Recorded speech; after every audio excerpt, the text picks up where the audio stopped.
بھائی اگر نفلی روزہ توڑ دیا جائے گناہ تو ہوتا ہے مگر کفارہ نہیں ہوتا, تو توبہ استغفار کر لیں اور ایک روزہ قضا کر لیں.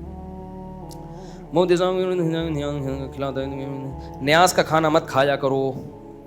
خلاصہ ہے نا, گرمی ہے نا, تو ان شارٹ سوالات کے ساشے اور جواب کے بھی ساشے.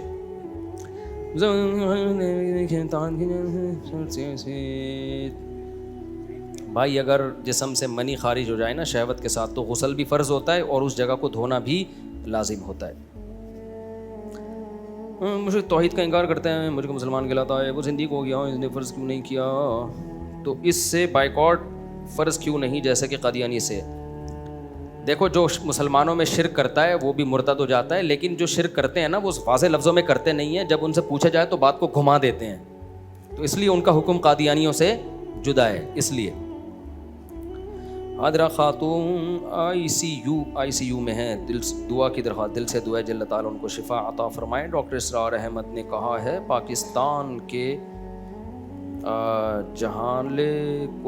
پاکستان کے جھنڈے کو سلامی دینا شرک ہے اور قومی ترانہ پہ کھڑے ہونا یہ بھی شرک ہے. نہیں, غلط کہا ڈاکٹر اسرار صاحب نے. شرک کی ایک الگ ڈیفینیشن ہے, کسی کو مختار سمجھ کے اس کی تعظیم کرنا, یہ سمجھ کے کہ یہ میرے نفع اور نقصان کا مالک ہے, یہ سمجھ کے اس کی تعظیم کرنا شرک ہے. تو جھنڈے کی تعظیم یہ سمجھ کے تھوڑی کی جاتی ہے کہ یہ جھنڈا ہمارا معبود ہے یا یہ ہماری بگڑی بنا سکتا ہے, یہ سمجھ کے نہیں کی جاتی. کھڑے ہونا تو دور کی بات, کوئی کسی کو سجدہ بھی کر لینا تو بھی شرک نہیں ہے. سجدہ بھی شرک جب بنتا ہے کہ جب یہ سمجھ کے کیا جائے کہ یہ میرے نفع و نقصان کا مالک ہے. اگر ویسے ہی سجدہ کر لیا تو اس امت میں حرام تو ہے, شرک نہیں ہے. پچھلی امتوں میں حرام بھی نہیں تھا, تو جب سجدہ کرنا شرک نہیں ہے تو کھڑے ہونا جھنڈے کے سامنے یہ کیسے شرک ہو گیا. ہاں, سجدہ کرنا نہ شروع کر دیں آپ, کیونکہ اس امت میں سجدہ حرام ہے, کسی بھی چیز کو سجدہ کرنا اللہ کے سوا.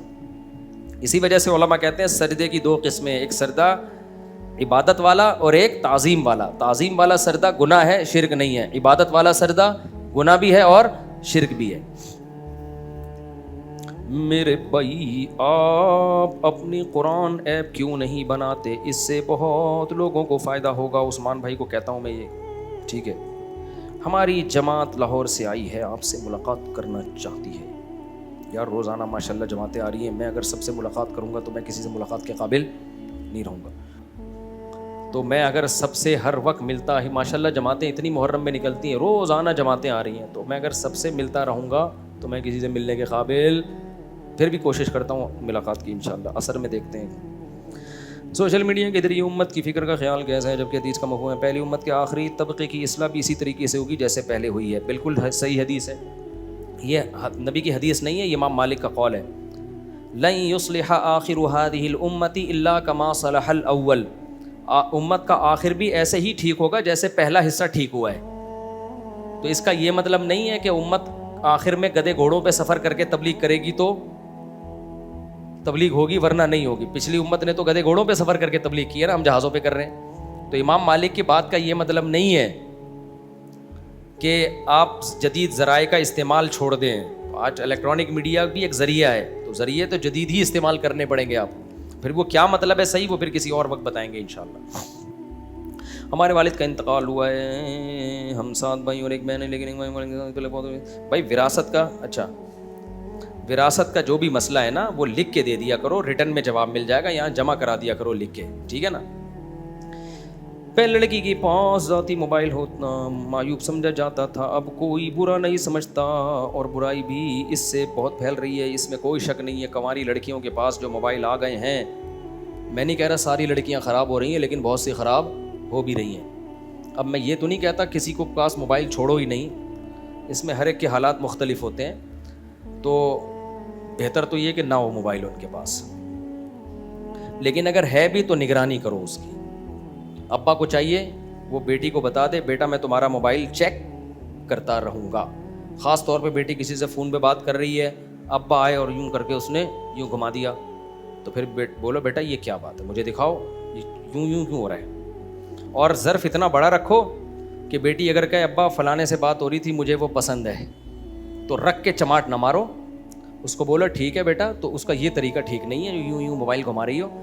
تو اس کا طریقہ یہ ہے کہ میں تمہاری اماں مجھے پسند تھی, تو آج وہ کیا ہیں, تمہاری اماں ہے, تو وہ لڑکا جو ہے مجھے اس کا نمبر دو, انسان کا بچہ ہوگا, دیکھ لیتا ہوں, پیغام بھیج دے گا, تمہاری شادی ہم کر دیں گے. یہ آپشن بچی کو دو تاکہ وہ چوریوں چکاریوں پہ نہ آئے, اس کو غلط راستے مت بتا. ہمارے ایک بہت پرانا واقعہ, ایک ریلیٹیو تھے, اس وقت تو فون اتنے زیادہ ہوتے بھی نہیں تھے, گھر میں PTCL ہوتا تھا, اس میں بڑے مسائل ہوتے تھے, اتنا غلط استعمال کرنا آسان نہیں تھا اس کو.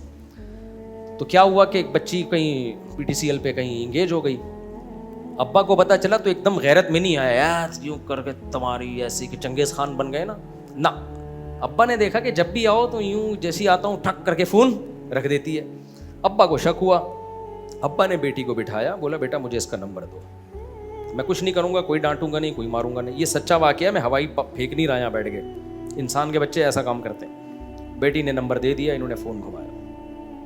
وہ مرد کی آواز سن کے گھبرا گیا. انہوں نے کہا بیٹا گھبرانے کی بالکل ضرورت نہیں ہے, کوئی ہم خاندانی لوگ ہیں, اگر آپ کو ہماری بیٹی پسند ہے تو آپ ذرا اپنے قوائف بتا دیں, کیا کرتے ہیں, کہاں سے فارغ ہیں, چرس ورس تو نہیں پیتے آپ, یہی پوچھا ہوگا. تو ہم خاندانی لوگ ہیں, تو اپنے والدین سے ملا دیں, تو سیدھا پیغام لے کر آؤ آپ. تو اس نے کہا ٹھیک ہے انکل, انسان کا بچہ تھا, لڑکی کے جذبات سے کھیل نہیں رہا تھا. چلے گئے, شادی ہو گئی, 25-30 سال ہو گئے اس واقعے کو. آج ان کے بچے بڑے ہیں اور ماشاءاللہ بیٹوں کی شادیاں ہو گئی, ہنسی خوشی ان کی زندگی گزر رہی ہے. اگر وہ ابا یہ کرتے, موبائل لے کے اے تیری ایسی کی تیسی, کون ہے وہ بغیرت, اور یہ ڈرامے لچا رہے ہوتے, تو اس سے فساد ہی آنا تھا. لڑکیوں کو مت فون پہ انگیج ہونے دو, ان کے فون چیک کیا کرو. لیکن اگر پکڑی جائیں تو اس کو بولو بیٹا جو تمیز کا راستہ ہے وہ کیا ہے, وہ نکاح کا راستہ. اگر یہ نکاح کے قابل ہوا تو ہم نکاح کریں گے, ورنہ ختم. اس کے بعد اگر بات کر رہی ہے تو پھر کرو جو کرنا ہے, پھر بنتا ہے, سمجھ رہے ہو, پھر بنتا ہے, پھر سختی بنتی ہے. پہلے یہ ہو گیا میرے بھائی, اگر سارے صحابہ عادل ہیں تو منافقین کا ذکر کیوں آیا؟ وہ صحابہ تھوڑی ہیں جو منافق ہیں, وہ تو کافر ہیں. حضرت عمر کے دور میں منکرین زکوٰۃ کیسے پیدا ہو گئے تھے؟ مرتد ہو گئے تھے کچھ لوگ. گناہ سے بچنے کے لیے نکاح کر لیا جاتا ہے, تو بہت سارے لوگ شادی کے بعد بھی زنا کرتے ہیں, حرام کر رہے ہوتے ہیں, الو کے پٹھے ہیں, تو کیا کریں؟ تھرک کا کوئی دنیا میں علاج نہیں ہے. تبھی تو شادی شدہ آدمی زنا کرے تو اس کی سزائے پتھروں سے مار کے ہلاک کرو. بغیرت, تیرے پاس حلال تھا تو اس حلال کو چھوڑ کے کہاں جا رہا ہے؟ گند میں منہ مار رہا ہے.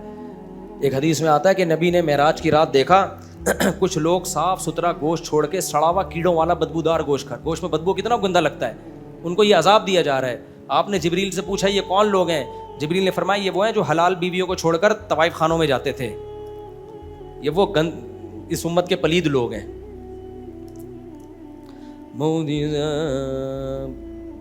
سوال یہ ہے کہ آن لائن کاروبار کو بیسیوں قسمیں ہیں یار, پوچھا کرو اس طریقے سے آن لائن کاروبار کیسا ہے, آن لائن میں جائز بھی ہے ناجائز بھی ہے. سوال بلمی کہتے لیکن آپ نے جواب نہیں دیا تھا کہ حدیث میں آتا ہے کہ حاکم کی اطاعت کرو چاہے کیسا ہی کیوں نہ ہو. تو کیا یہ حدیث حضرت علی کو نہیں معلوم تھی؟ انہوں نے حضرت صدیق اکبر کی خلافت کو تسلیم نہیں کرا تھا, 6 ماہ تک ناراضی تھی. اس طرح حضرت معاویہ نے حضرت علی کی خلافت کیوں نہیں تسلیم کی؟ کیا یہ حدیث کی مخالفت نہیں ہے؟ حدیث کا مطلب یہ ہے کہ جو حاکم ہے اس کی اطاعت کرو. تو جب حاکم مان لیا نا, حضرت معاویہ تو اپنے علاقے کے حاکم تھے, وہاں حضرت علی کی حکومت تھی نہیں, تو اس لیے حضرت معاویہ پر باغیوں کا اطلاق, وہ کہتے تھے کہ میں باغی نہیں ہوں, کیونکہ اس علاقے میں حکومت کس کی ہے؟ پریکٹیکلی میری حکومت ہے, تو میں علی کا باغی جب کہلاؤں گا جب علی کو میں حاکم مان لوں گا. تو جب تک حاکم مانا نہیں ہے تو وہ آپ کہہ سکتے ہو میں بھی پھر اس گورنمنٹ کو گورنمنٹ نہیں مانتا, تو میرے نہ ماننے سے کچھ نہیں تھا, کیونکہ ان کو ہم پر طاقت حاصل ہو چکی ہے, جبکہ سیدنا علی کی حضرت معاویہ کے علاقوں میں حکومت تھی نہیں. تو یہ تعویل حضرت معاویہ کرتے تھے.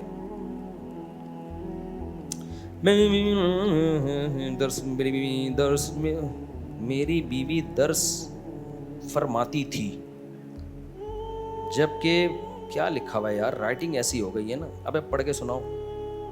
جب میری بیوی درس فرماتی تھی, جب وہ وہاں سے آئی ہے, وہاں آنے کے بعد ذکر و عبادت میں لگی رہتی ہے. ہم نے پوچھا آپ کو کیا ہو گیا؟ میری بیگم نے کہا میں مفتی طارق مسعود کو بتاؤں گی, میں 2 دن سے چکر لگا رہا ہوں, ٹائم نہیں مل رہا, مجھے صرف 5 منٹ چاہیے. میری بیگم سے پوچھیں کیا لکھا ہوا ہے, کیا مسئلہ ہے؟ تو عبادت کر رہی ہے, یہ تو مسئلوں کا حل ہو رہا ہے نا بھائی. تیری بیوی جو کچھ کر رہی ہے یہ اچھا کر رہی ہے نا, درس سے آئی اور نماز روزے میں لگ گئی. ہاں شوہر کے بیسک حقوق اس کو چاہیے کہ وہ ادا کرے, اگر وہ نہیں ادا کر رہی تو میں ریکویسٹ کر لیتا ہوں بھائی یہ اللہ کو راضی کرنا ہے تو پھر شوہر کو بھی راضی کرنا پڑے گا. اللہ کے حقوق بھی ادا کریں اور میاں کے حقوق بھی ادا کریں. اچھا, اگر طلاق بائن جو آپ نے بتایا کہ دوبارہ رجوع کر سکتی ہے عورت, اس میں حلالے کی ضرورت ہوتی ہے؟ نہیں, ایک طلاق بائن میں نکاح ختم ہو جائے گا, لیکن دوبارہ جب چاہیں آپس میں نکاح ہو سکتا ہے. 3 طلاقوں میں نکاح نہیں ہو سکتا آپس میں. اور اگر مرد دے طلاق بائن تو بھی مرد اگر ایک طلاق بائن دے گا تو ایک طلاق ہوگی, نکاح ختم ہو جائے گا, اور دوبارہ نکاح جب چاہیں ہو سکتا ہے. طلاق بائن دینے کا طریقہ یہ ہے کہ منہ سے بول دے میں نے تمہیں طلاق بائن دی, یوں بول دیں. وعلیکم السلام. جی مائک پکڑ لو میرے بھائی. السلام علیکم ورحمۃ اللہ. السلام. آپ کے آج بیان سے جو ایک تو یوٹیوب کے بارے میں سنا, ابھی تک تو شدت سے یہ سن رہے تھے کہ یوٹیوب بالکل ہی حرام ہے, اور ابھی تک بلکہ سیکٹر 8 کی مسجد میں نے رمضان کے آخری عشرے میں ان سے بیان سنا تھا, ان کا شدت سے حرام ہے, مطلب اس کی طرف جائیں نہیں. دوسرا سوال یہ ہے کہ جو بینک سے چیزیں مطلب کوئی چیز لے رہے ہیں یا لین دین کر رہے ہیں تو اس کا تعین ہوتا ہے کہ 3 سال تک اگر پیسے آ گئے آپ کے پاس تو آپ کیا اس کو جو آپ کا ایگریمنٹ ہوا ہے تو وہ آپ اس کو پورے کلیئر کر سکتے ہیں. جیسے سولر کا سسٹم ہے, گاڑی ہے یا گھر ہے, تو آپ نے وہاں سے لین دین کیا اور 3 سال یا 4 یا جو بھی ان کا مدت ہے, اس مدت سے پہلے آ کے آپ کے پاس اگر پیسہ آ گیا اور آپ نے کلیئر کر دیا تو یہ شرعاً صحیح ہوگا؟ دیکھو پہلا سوال جو ہے نا, یوٹیوب فلانا مولانا صاحب سے سنا حرام ہے, اس پہ سن 2000 کے شروع میں دارالعلوم کرنگی میں بہت لمبی چوڑی بحث ہوئی تھی. بڑے بڑے علماء تھے اس میں, چھوٹے درجے کے علماء نہیں تھے. مفتی تقی عثمانی صاحب تھے, حضرت مفتی رفیع عثمانی صاحب تھے, چھوٹوں میں ہم جیسے لوگ تھے, کیونکہ بالمشافہ ہم نے یہ سارا وہ دیکھا ہے. تحقیقات میں ہمیں بھی شرکت کا موقع ملا, بڑوں سے سیکھنے کا موقع ملا. تو مولانا منظور مینگل صاحب بھی تھے, مفتی نظام الدین شامزئی رحمۃ اللہ علیہ بھی تھے. یہ پوری بحث مباحثے کے بعد جا کے یہ فیصلہ ہوا ہے, یہ کوئی جزوی رائے نہیں ہے. تو اس کے بعد جا کے یہ فیصلہ ہوا تھا کہ یہ ویڈیو جو ضرورت کے لیے اس کا استعمال ہوتا ہے, دارالعلوم والوں کا تو یہ رائے تھی کہ یہ تصویر ہے ہی نہیں, لہذا بلا ضرورت بھی اس کا استعمال جائز ہے. ان کی رائے, اور یہ حضرت مفتی تقی صاحب کی رائے بہت پہلے سے ہے, کیونکہ حضرت نے جو عربی میں لکھی ہے نا صحیح مسلم کی شرح تکملۃ فتح الملہم, وہ تو بہت پہلے لکھ دی تھی. اس میں ہم نے جب بہت پہلے جو حضرت کی جب شرح ہم نے پڑھی ہے, جو عربی شرح تھی, اس میں حضرت نے اس کی جواز کی طرف رجحان تھا حضرت مفتی تقی صاحب کا, کہ اس کو تصویر کہنے میں اشکالات ہیں, یہ جو برقی لہروں سے جو ڈیجیٹل تصویر بنتی ہے. تو اب مساجد کے بہت سے ائمہ کہتے ہیں کہ یہ جائز حرام ہے, تو ان کی ذاتی رائے ہوگی, تو ہم اسی کو فالو کرتے ہیں جو ہماری رائے ہے یا جو اتنے بڑے حضرات کی رائے ہے جو زیادہ ایکسپرٹ ہیں. تو جو حرام کہتے ہیں ان کی نیتوں پہ ہمیں شک نہیں ہے, ان کی ذاتی رائے ہے. میں پرسوں گیا ہوں مولانا سعد صاحب کی مسجد میں نے بیان کیا ہے, تو انہوں نے نہیں ویڈیو بنا رہی تھی, وہ اس کو جائز نہیں سمجھتے. ٹھیک ہے بھائی, ان کی رائے ہے, تو ہم نے ان کی مسجد میں احترام کیا, ہم نے کہا ٹھیک ہے نہیں بنائیں گے ہم. تو کسی کی رائے کا احترام کر لینا چاہیے بجائے اس کے کہ ہم طنز کریں. باقی جو سودی ایگریمنٹ کسی بینک سے ہوا ہے اور اس میں یہ ہے کہ اتنے دنوں تک آپ نے پیسے جمع نہ کرائے تو سود لگے گا, اور آپ کی نیت یہ ہے کہ سود لگنے سے پہلے جمع کرا دوں گا, تو اس سے گناہ کم تو ہو جائے گا, ختم نہیں ہوگا, کیونکہ ایگریمنٹ تو سودی ہی ہوا ہے نا. ہاں سود دینے کا گناہ نہیں ہوگا کیونکہ وہ آپ نے دیا نہیں ہے, لیکن ایگریمنٹ آپ نے کیا کیا ہے, سودی. ہاں جہاں ضرورت ہو تو پھر ایسا ایگریمنٹ کیا جا سکتا ہے. بعض دفعہ کریڈٹ کارڈ کے بغیر پرچیزنگ ہوتی نہیں ہے, تو وہاں پھر آپ کریڈٹ کارڈ لے سکتے ہیں اس نیت کے ساتھ کہ میں ٹائم پہ پیسے جمع کرا دوں گا تاکہ سود نہ لگے. تو جہاں مجبوری ہو تو وہاں جائز ہے, جہاں مجبوری نہ ہو تو وہاں یہ ایگریمنٹ بھی جائز نہیں ہے. جی السلام علیکم مولانا صاحب, وہ جو پرچہ تھا وہ میرا تھا, میری بیوی درس پہ جاتی تھی. آپ کی بیگم درس میں جاتی تھی؟ جی, تو وہاں سے آنے کے تھوڑا قریب کر لینا تاکہ بیگم بھی سنیں. وہاں سے آنے کے بعد تو ذکر و عبادت, پھر اس کے بعد نماز وغیرہ, قرآن شریف پڑھنا, سب کچھ کر لیے ماشاء اللہ. ٹھیک ہے, تو کہنے کا مقصد ہے کہ صحیح ہے, ذکر و عبادت کر رہی ہے, دعوات کر رہی ہے, مگر ہر ٹائم تو نہیں. ٹھیک ہے, دوسری بات ہے کہ مجھے عمر میں بھیجو, جنت البقیع پہ میری موت ہو جائے, یہ ہو جائے, وہ ہو جائے. تو میں تو یہ پہلے نہیں دیکھا, 25 سال ہو گیا شادی کو. اب نیک بن گئی ہیں, یعنی نیک بن گئی تو, لیکن آپ کے حقوق ادا نہیں ہو رہے, خلاصہ یہ نہیں حقوق ادا ہو رہی ہے. پھر کیا پرابلم ہے؟ مسئلہ یہ کہ اینی ٹائم تو کوئی بھی نہیں کرے نا ذکر, یعنی ہر وقت آپ سے بیٹھ کے گپ شپ نہیں لگاتی؟ اس کو میں وہ اعتراض نہیں ہے, مجھے اس سے کوئی اعتراض نہیں ہے. میرے کہنے کا مقصد یہ کہ ایک ٹائم ٹیبل ہوتا ہے, قرآن شریف پڑھنا, ذکر کرنا, پھر اس کے بعد جب بھی دیکھو حق اللہ, حق مولا, اس طریقے سے باتیں کرنا, مطلب